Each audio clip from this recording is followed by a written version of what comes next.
Welcome to a special edition of Monday Night Chassidut. So uh, we had a short break. Sorry for if you missed me. So as we're approaching Yud Shvat, we're gonna start learning a special discord called Bati legani. Now, a little preface. Maybe everyone already knows. Maybe people don't know. It doesn't matter. We're gonna be learning. Hey Tafshin Chafvavs, Yud Shvat.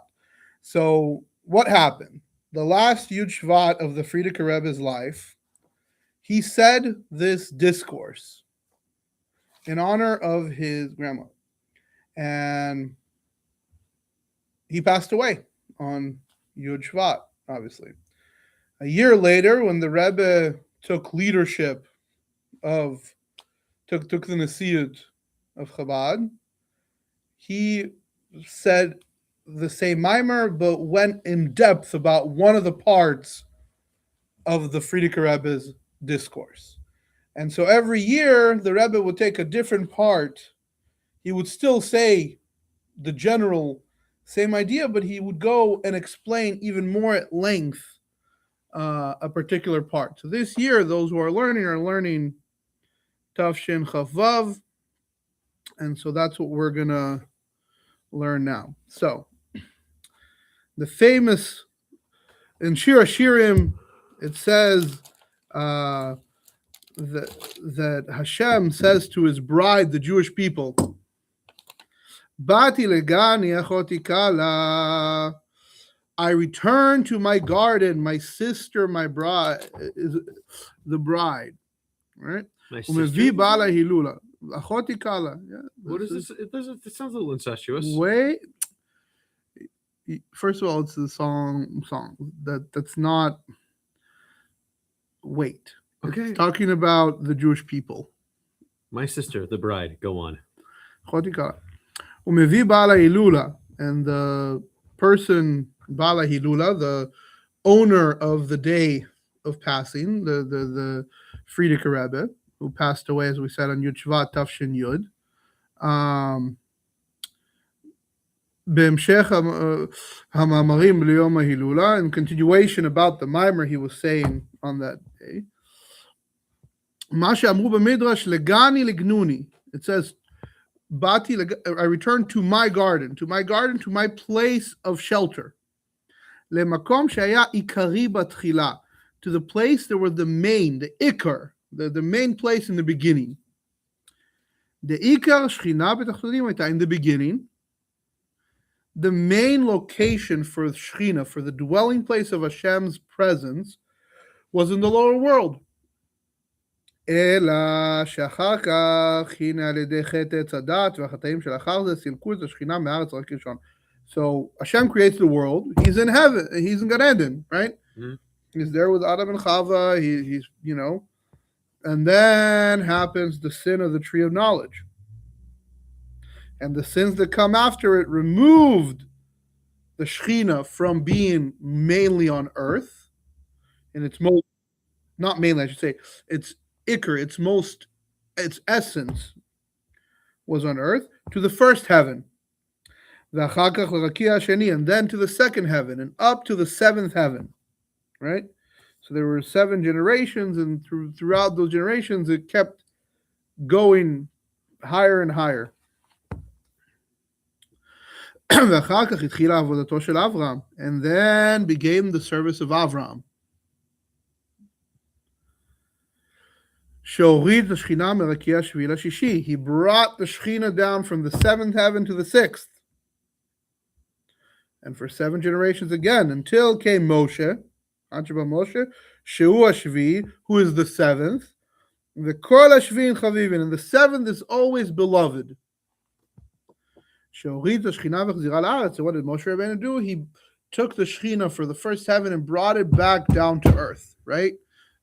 Mount Matan Torah, where the Shechina was, Hashem was on earth speaking to the Jewish people, right? In the most literal sense. The main presence was again on earth. Get was like a height of Mount Sinai, but he was on earth. He was on earth, right? V'chzira la'aretz, and he returned to the land. Lignuni, to the shelter that is this land, right? So, and if you want to know the order, what was the 7? You have Avram, Yitzchak, Yaakov, Levi, Kahat, Amram, Moshe. 7 generations from Avram until Moshe Moshe Rabbeinu, right? Yep. And as we said, yeah. And in fact, what does it mean the 7th is beloved? It says the 7th.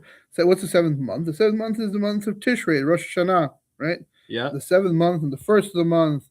And the 7th is always beloved. There's the Shabbat, right? And then the simple way, right? And what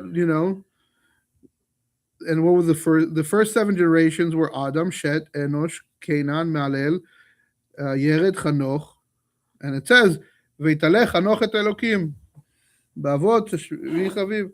So in the 7th, and the other was the other way, but Avraham, Yitzchak, Levi, Kahat, Amram, Moshe, right? And so he brought the Shechina and he returned it to the dwelling place again, to earth, to the garden, Lignuni. To the same place that it was the mainstay in the beginning. In the beginning, which means when Hashem created the world. Yeah. The garden was back to being the main place in the way that Hashem created the world. And this is the service of the Jewish people. Your nation are all tzaddikim. They're all righteous. As it is said, the righteous shall inherit the land, and they should dwell upon it forever. Hainu, what does that mean? Why the tzaddikim are going to inherit the land? Why? Because they dwell and bring the dwelling of the attribute of eternity. They bring down the attribute of ad, pchinat ad. Yeah. The eternity. Marom v'kadosh, elevated and holy. Sheyeh begilu lemata, which will be revealed below. Hainu liot lo yitbarech dira b'tachtonim, as we stated before in our learning in the Sichot, and this is a concept that Bassi Legani is focused on, that Hashem should have a dwelling place in this lower world, right? That Hashem should have a dwelling place in this world, in this physical world, right? That's why, the whole idea was the mainstay of in the beginning, and then he went up, and then it went back down, and inevitably, וזהו גם שמיד לאחר מתן תורה נאמר על ידי משה הציווי ועשו לי מקדש ושכנתי בתוכם. And what happens? We have Matan Torah. Hashem speaks, and immediately after that, what does Moshe say? Build for me a temple, and I dwelt within them. Mm-hmm. Right? Hainu, שתהיה השראת שכינתו יתברך בתוכם, meaning that the Shechina, the divine presence, should be within them. בתוך כל אחד ואחד. Each Jew should have the divine presence be part of him. Mm-hmm. Right? Build for me a temple, and I'll be within you. Them. Right. על ידי השראת השכינה במשכן, שהוא המקדש, and how is this going to be?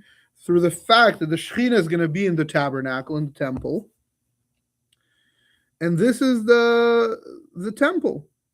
The Eshkachan Mikdash Dikari Mishkan, Mishkan Dikari Mikdash, right? And when we say the temple, the Mishkan, it's talking, the Mishkan and the Mikdash are one, basically, right? And explaining the Gemara, when it says Mishkan, it means Mikdash, and when it says Mishkan, they're interchangeable in this particular way, right? Mm-hmm. The real meaning, even though the Mishkan was built right away, was the Beit HaMikdash, which would be built later, which is the Mishkan in the most elevated form, right? Embodied home, dwelling place, permanent. Right. Yeah, so the side notes explain the Ketubah Torah, when it says, I dwell within them, it's actually talking about the Beit HaMikdash. And the Mishkan is also called the Mikdash, right? So the Mikdash is called the Mishkan, and the Mikdash, they're both, the names can be interchangeable in the Gemara and in general, right? בציווי עשיית משכן ועשו לי מקדש וחנתי בתוכם. So, yeah, in any case. וכפי שמבאר בהמשך המאמר, and as is continued in the continuation of the mimer of the discourse, שזהו שמעבודות העיקריות במשכן הוא עניין עבודת הקורבנות. And one of the main services of the Mishkan is korbanot, the service of the sacrifices. The inyan korbanot milshon kiruv, but korban in Hebrew, the idea of korbanot is from the word kiruv, closeness, exactly. Hu kiruv kol hakochot, it's bringing closer all of the power of the man who brings it, right? So when you bring the sacrifice, you bring it actually closer to yourself.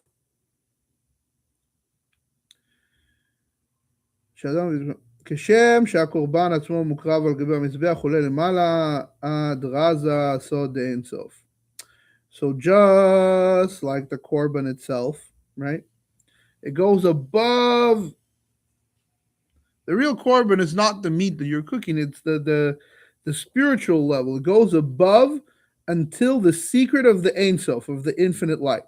And the Zohar says that when a person brings a sacrifice, he comes closer to godliness. And it's actually found that through the service of the Korban and the Mishkan, godliness was revealed in the world. Right? ועוד זאת שהמשכן נעשה מעצי שיטים שמהם נעשו הקרשים. What is the Mishkan made out of? עצי שיטים, the tree of acacia. שמהם, כמו שכתוב, ועשית הקרשים למשכן, עצי שיטים עומדים, as it says in the Torah. You should make the wooden walls of the Mishkan from the wood of shittim that stand up. Vinyano be'avodah shel Hashem shel Adam. And the idea of this, what is the idea of that in the service of the person? Shittim hu inyan shtut. This concept of shittim, it's the same as shtut. Shtut is foolishness or silliness, right? Like hanaga lemata mitavodah, which is behavior that is basically below reason, right? Like if it's the opposite of holiness, a foolish behavior, right? It's the idea of a foolish shtut is foolishness, which is the opposite of holiness. דהיינו כללות ענייני העולם שאינו עולם האמת אלא עלמא דשיקרא. Meaning this is part of the world of lies. Well, yeah, because אלא עולם השיקרא. והעבודה היא לעשות מהשטות לעומת זה ושקר העולם של עצי שיטים עומדים בדוגמת העמוד שמחבר רצפת הקרקע עם גובה הגג להיות כאחד ממש. So what's the purpose? You take this foolishness, so to speak, this lie of the world, right? From the other side, and use it for keresh. Keresh, which is a wooden beam, is the same root as sheker, lie. The same three letters. Keresh, wooden beam, sheker, a lie. Right? If you rearrange them. Shalatzei shitim umdim, of these trees of shitim that stand, right? What does it mean? Bedugmat amud, which is like a pole that connects the floor with the height of the roof to be as one. Even a fool can stand in purpose. The purpose, right? Again, so the purpose of the acacia would hold up. Or a pole. They were poles, right? They were poles to uphold the walls, basically, to uphold the roof. Right. And it became one. What is this? It's connecting the above, the roof, all the way to this lowest world, to the floor itself. So, in some ways, it's saying that in this dwelling place of Hashem, even the lowest fool is connected to the highest purpose and upholds. Again, the service is to take this shtut, the foolishness of the other side and the lie of the world, make it a beam of wood, of acacia that stands and connects the floor to the height of the roof, which is one. It's one with the building. right? Literally. וכיוון שהעבודה זו נעשית לבני ישראל, and this service is done through the Jewish people. ועמך כולם צדיקים, as we said, your nation are all righteous. נזכר לעיל. לכן נקראים בני ישראל בשם צבאות הוויה. This is why the Jewish people are called the army of Hashem. The tzava is בשלושה פרשים. What is the meaning of an army? There's three meanings to the word tzava. Lashon chayil, literally the word meaning of an army. Da'ainu anshe chayil kipshuto, meaning like soldiers, literally, right? We were the soldiers of Hashem's army, literally the soldiers of, Lashon zman mugbal, kmo shekatuv, halo tzava le'enosh alei haaretz. So that's one, right? So the second explanation is a limited time. As it's written about Eyavarot Tzva Enosh Alei Haaretz Ulshon Tzivyon Kmo B'Tzivyonam Nivrau. So the second meaning of army is a limited or the second meaning of tzava. Sorry, I shouldn't say army. The first meaning is army.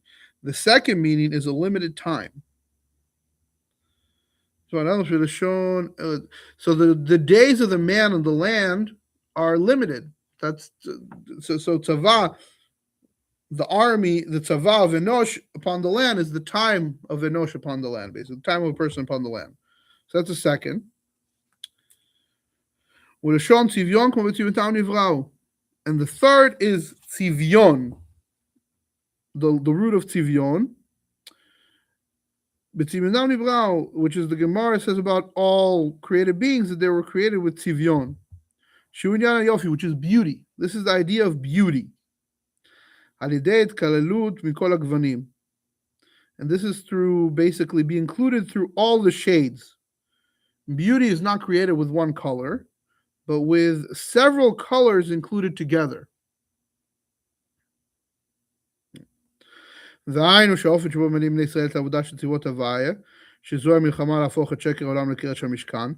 the way that the Jewish people fulfill the service of the army of Hashem, which is the war to turn the lie of this world, the foolishness of physical, to the beam of the Mishkan. Right? We want to take the sheker and turn it into keresh of the Mishkan. And to do what? From the world, we want to make it a dwelling place for Hashem. And I dwelt within them. How do we do this? Through our service in a particular time and place. In the way of inclusion, right? So it's combines the three meanings of tzava. Both we are the army of Hashem fighting this war against the tzava, and in general this war against the lie of the world, so to speak. We have a limited time, our lifetime, to do this, and the goal is to make it, and it should be beautiful, right? And again, the Rebbe says, and the Frierdiker Rebbe continues in the next. We're getting a short summary, so to speak, right now of the Frierdiker Rebbe's words from the Rebbe, so that he can go more in depth about a particular concept that we said. And the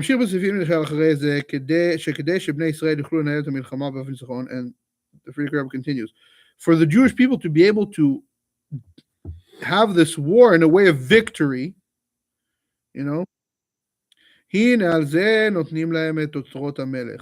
that they'd be able to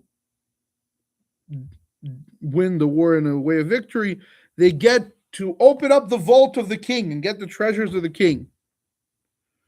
Right? So that's the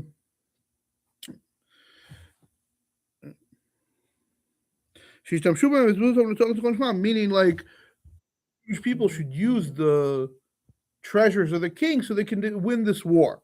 That is the purpose. And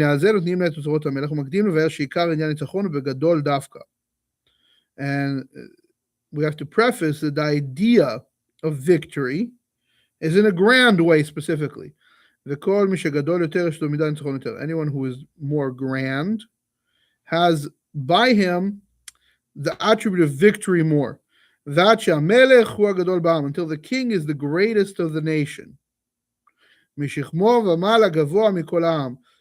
his shoulder and up, he's higher than the whole nation. By him, the attribute of victory is the greatest. So let's explain what we just said, right? So it was said by Shaul HaMelech, right? So it says the idea, the desire to win the war is greater by the king because he's the greatest of the nation. And it says by Shaul that he was literally taller than the whole nation. By him, the attribute of victory was strongest than all the nation, right? Because he was the king. The Rebbe explained there are two ways of fighting a war. One war is to capture the oil, so to speak, take whatever you need to take. That's one type of war. But the main part is not to just take that, it's to defeat the enemy, the other side, right? Plunder is not sufficient to, yeah. There's this lesson of Amalek, in some ways. Yes. So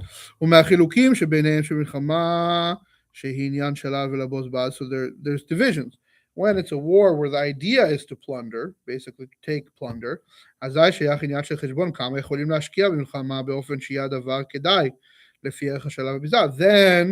you have to calculate, is the amount that we're going to input into this war worth the plunder and the things that you get from the war, right? It's a transactional, yeah. Is the amount of, am I getting more cattle than am I getting, right? I'm losing horses, or more correctly, is this war, is there is the gain worth the risk in this, the whatever potential death or harm will come from it, right? Based on the but when the war is to defeat the enemy, now obviously I'm going to say myself, there's a very big difference between a war when you're going in because you want to take on some natural resources, and the war when the state of Israel was going in even, after October 7th, where it was a war where we had to fight. There was a fight against the enemy. It wasn't about taking anything. It wasn't about getting anything out of it other than you fight against the enemy, right? Mm-hmm. The Havdil, obviously this is a physical war, but this case, again, when the war is to defeat the enemy, then it doesn't matter. You'll go through the whole vault. Mm-hmm. You blow up all the beepers. Whatever you need, you spend. That's when you open the vault and you spend and you take care of everything you need to take. You use everything you can, right? Both the treasures that you gathered yourself and the ones your forefathers might have gathered for many years, from generation to generation.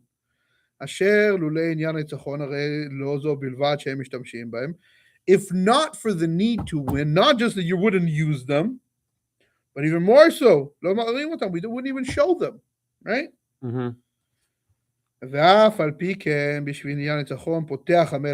But even so, for the sake of victory in such a war against the enemy, not because you want to take some cattle or oil, but because you really need to defeat the enemy in the case, the king will open his treasury and he will spend it so that the army will act. So the army will act. Sorry. Right. So the army will act in a way of victory in war, so they will win.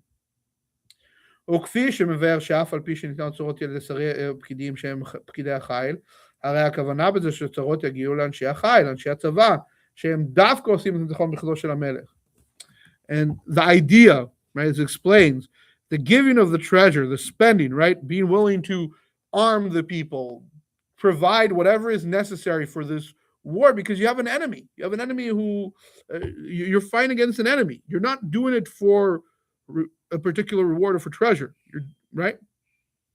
So the giving of this treasure is through the ministers, etc., who are obviously not necessarily the ones who are fighting themselves, but the purpose is that the wealth, the money, the treasure will reach the soldiers themselves, who are literally in actuality fighting. Mm-hmm. They are the soldiers. And they're the ones who are truly going to win in the war of the king. ולהבין עניין האוצר למעלה. So we need to understand what is this idea of the treasury above. Fine, we understand a king and a physical treasury. Let's preface so we can understand what are we even talking about. מקדים לבאר מאמר תיקוני זוהר. To bring a preface, we're going to talk about a mimer of the Tikkun HaZohar. אור אין סוף למעלה עד אין קץ ולמטה עד אין תכלית. The Zohar says the infinite light is above without end and below without measure. Right? So this is the Zohar, right? There's no limitation both above in how high it can be and both below in how far it can go, basically, right? This is the infinite light. ובתחילה העניין דלמטה עד אין תכלית דקה אל הגילוי ופשוט למטה מטה מדרכה יותר אחרונות ויותר תחתונות. And when we're talking about below until there's no further, it's talking about the revelation until the lowest of the lowest level, the last lowest level.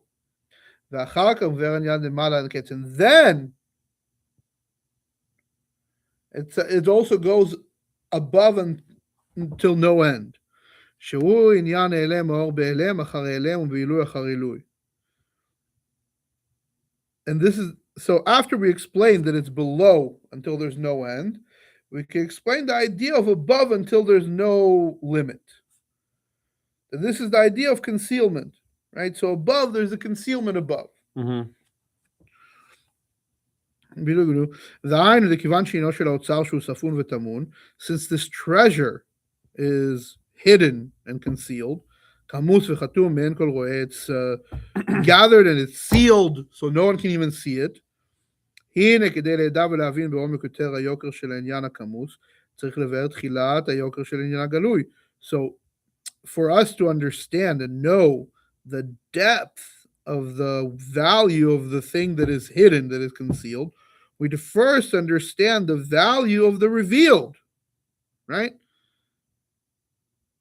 So if it's, to at least understand the revealed. ולכן מבאר תחילת העניין דלמטה אין תכלית. So this is why first he explains the Frierdiker Rebbe in his mimer, again, explains first the idea of below until there's no further to go, and only then goes about the above until no limit, even though in the Zohar it goes the other way. Why? Because first he needs to the Frierdiker Rebbe wants to explain the more revealed concept of below, right? Because the below is an idea of revelation spreading out, right? And then, only then does he explain the idea of above until no limit. And this is the idea of concealment of the light and inclusion in Hashem's essence. So this was just Aleph. Baruch Hashem, we finished Aleph. We're going to go to Bet. We're going to do, my goal is to try to get 2 simanim each week, and then Bezrat Hashem, right before Yud Shvat, we will finish the whole mimer. So, and the Frierdiker Rebbe continues, obviously, in the mimer. והנה שתי עניינים אלו, דאור אין סוף למעלה עד אין קץ ולמטה מטה עד אין תכלית, הן שתי מדרגות באור אין סוף ברוך הוא. These two ideas of the infinite light that is above until there's no limit, and below until there's no further, are 2 levels of light, of the infinite light. And there's a very big difference between the 2 levels of light. The high above until there's no limit, and below until there's no further. Those are 2 different levels of the light. And there's a very big difference. ועניין בזה דין על עד אתה נדבר פירוש דור אינסוף למעלה עד אין קץ ולמטה אין תכלית כפי ופשוטו. Until now, wait a minute, we explained the infinite light above until there's no limit and below until there's no further, and a simple explanation, right? היינו דרך הפשט בנסתר התורה, meaning the pshat of the concealed. It was the simple explanation of the concealed Torah. right? So there wasn't the concealed explanation of the concealed Torah. It was a simple explanation of the concealed Torah. Shor and Sof Oleh Lemala Mala, V'Mishach Lemata Mata, simply stated, the infinite light goes up, up above, and continues down, down below. Just infinite. It goes in both directions, right?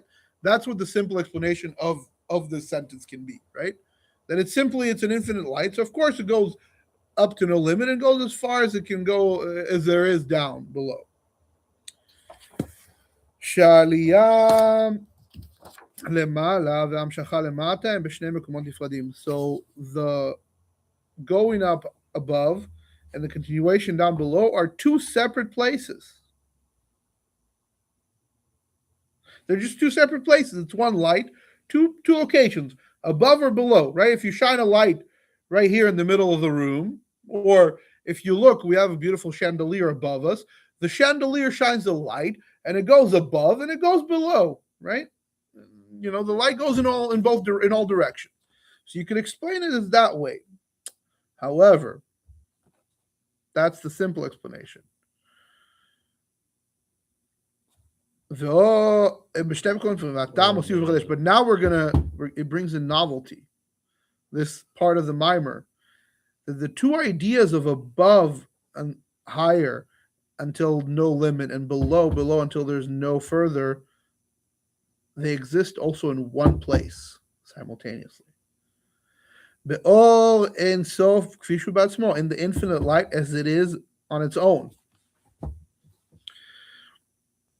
באור אין סוף עצמו הם שתי מדרגות שונות, ולא עוד, אלא שהשינוי בשניהם הוא עד כדי כך שיש הפרש גדול ביניהם. But in the infinite light itself, there are two different levels, and not just that, there's a very big difference between them. Meaning it's not one light that shines in both directions. It's actually, in the infinite light itself, there's a very big difference. The infinite light, it comes from all directions. So the simple explanation is it's an infinite light. It goes in all directions. It goes all the way up high as you can and down low. But it's one light, two locations. That's one way we explain it in the simple explanation, right? Okay. And now we're saying, but no, the part the Frierdiker Rebbe added, and the part that the Rebbe is going to explain further is there are actually two different levels of light. Huh. They illuminate things differently? Correct. That exist even in one place. In the infinite light itself, there are two levels of light. And not just that, but there's a very big difference between them, as the Frierdiker Rebbe said.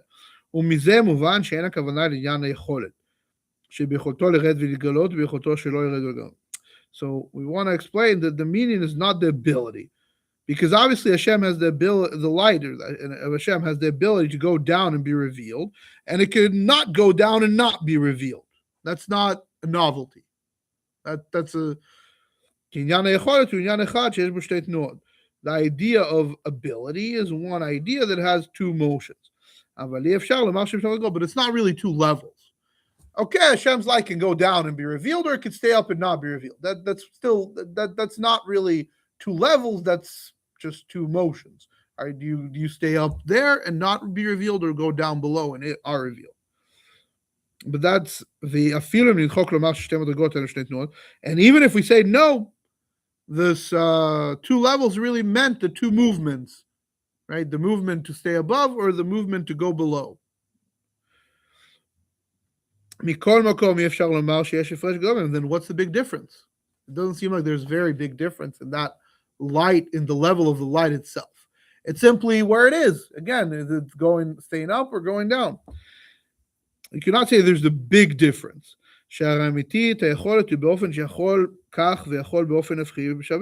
Because really the ability is equal, right?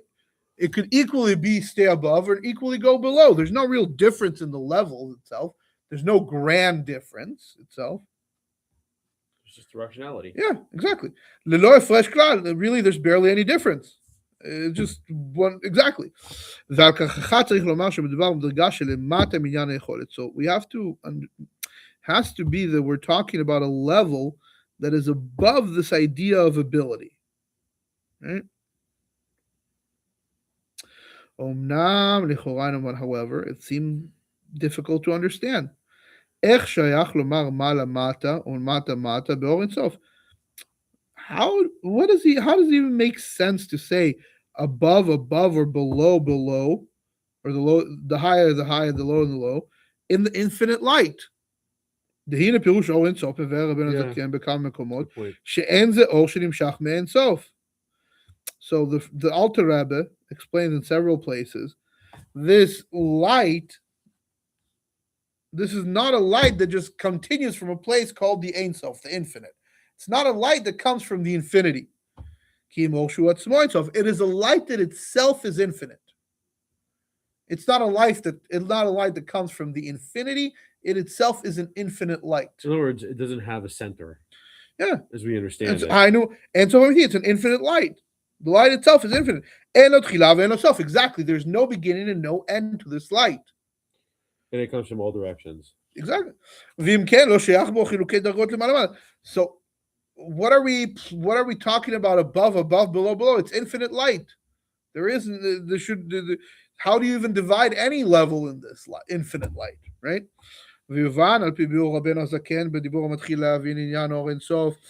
And we can extend this based on the words of the Alter Rebbe that start about understanding the idea of the infinite light.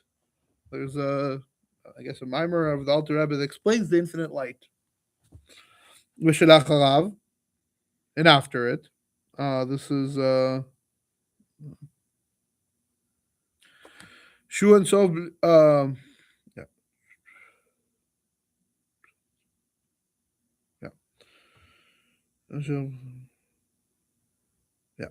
Shu and Sof nikra hashpa'at hakoach v'achayut mimenu yitbarech. The infinite light itself is called the influence of power and life from Hashem. Sheachol hakoach hazeh la'achiyot olamot en ketz. This power, the power of life that comes, the power of life, livelihood, not the life force. There we go. That's the better word. The life force that comes from it, right? This force can give life to infinite amount of worlds. It's infinite because of the power that it has. It's called light and not shefa, and not influence. האור האינסוף של הכוח האלוקי להחיות עולמות נקרא אור, כמו אור המאיר מהשמש, ולא שפע כמו השפעת שכל מהרב לתמיד. So again, it's light, like the light of the sun, and not shefa, like ashpa, like influence. It's not influence. It's not that this power influences the world. No, it is like a light of the sun, right? Where it's literally gives life to our world. לפי שאין במהותו ועצמתו יתברך שום שינוי התפעלות מהמשכת הרע להחיות את כל העולמות. Because there's no difference in the reality and the essence, no change from the continuation of the light to bring life to all the worlds. Kimshal or hashemesh. Like the mashal, obviously when I say the light of the sun, I don't mean literally. Obviously everything comes through Hashem, but the mashal of the light of the sun, where the sun doesn't influence the earth, the sun shines on the earth, right? It's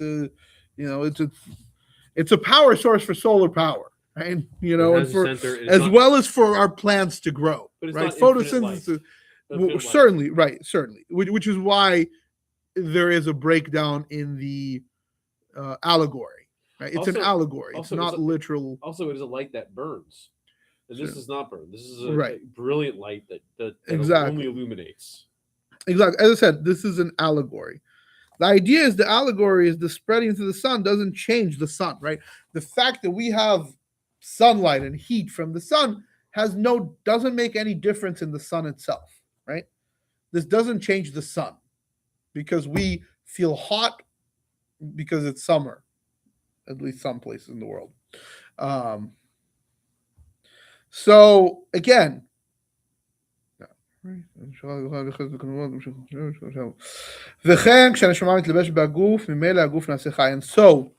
when the soul dresses itself in the body becomes alive, right? So we have our soul, it dresses in the body, and the body becomes alive.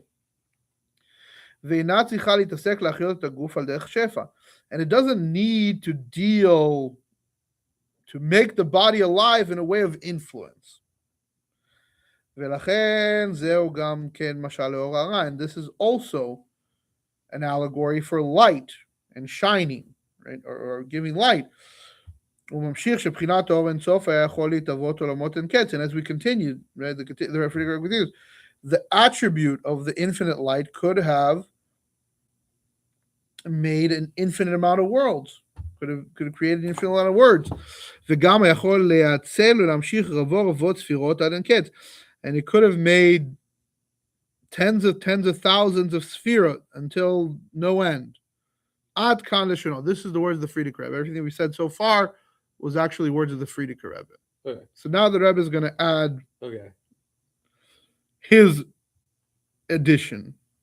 והעניין בזה דהינה מה שנקרא בשם אור. The idea of this, what is called in the name light, אור, הרי זה לאורות שאינו המאור. The fact that something is called light, it proves that it isn't the thing that shines light. Ma'or, the luminary, versus the light, I guess would be in English, but the ma'or and or are almost identical. There's the extra letter mem. Kim or, light. What's light for? Shining light. I got a lamp right there. We got a chandelier, like we said. Very nice. There's a nice light. It's a little different than the sun, you know? ולכן מצד עניין המאור כשם ששם הוא אמיתית עניין היכולת, לא שייך לומר מעלה מעלה מטה מטה. From the side of the light, of the luminary, Hashem, in this case, right? There's no concept of above above and below below. היינו שהוא רק נושא עניינים האלו, אבל לא שייך לומר שישנם שתי מדרגות. When we're looking at the luminary, when we're looking at Hashem, the infinite light, the source of the infinite light, there's no above and below. Certainly, there is no difference. And certainly, you cannot say there's a big difference about above, and below. But when we're looking at the light itself, not the luminary, which is Hashem, but the light itself, which again is the light of the sun is not the sun, right? The light of the infinite light is not Hashem himself. הרי מהיותו אור אינסוף, וכן נזכר לעיל שמבחינת האור אינסוף היה יכול להתהוות עולמות אין קץ ולמעלה יותר.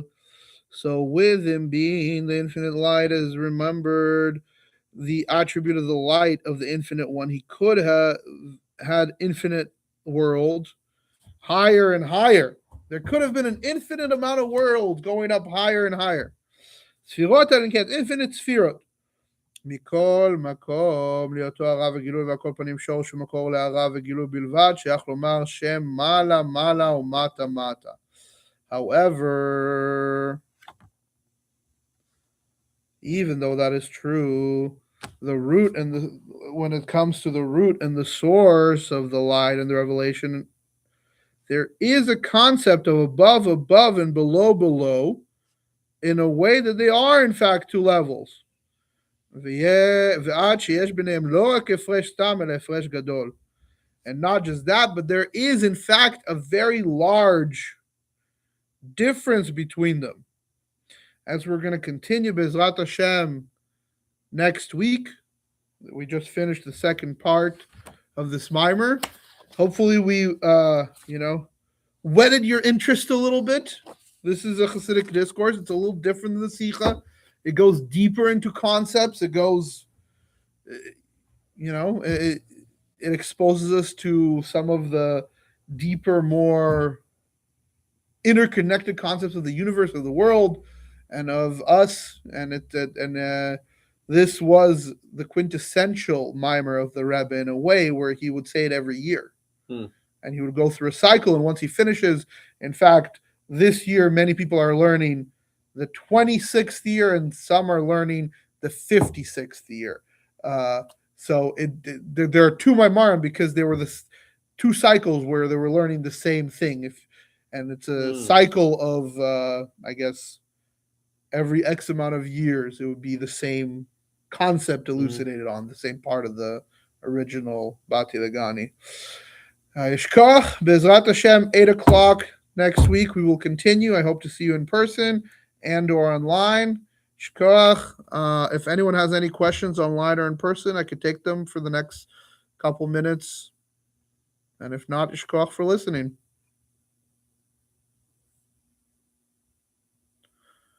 All right. Yishkoch, and may we merit the Mashiach himself will continue to teach us Maimarim and all of these words of Chassidus, and may he come before next week so that next week we can learn this from a master instead of just from me. May we merit Mashiach speedily in our day, speedily this week. Mashiach, as we call him, replacement alone.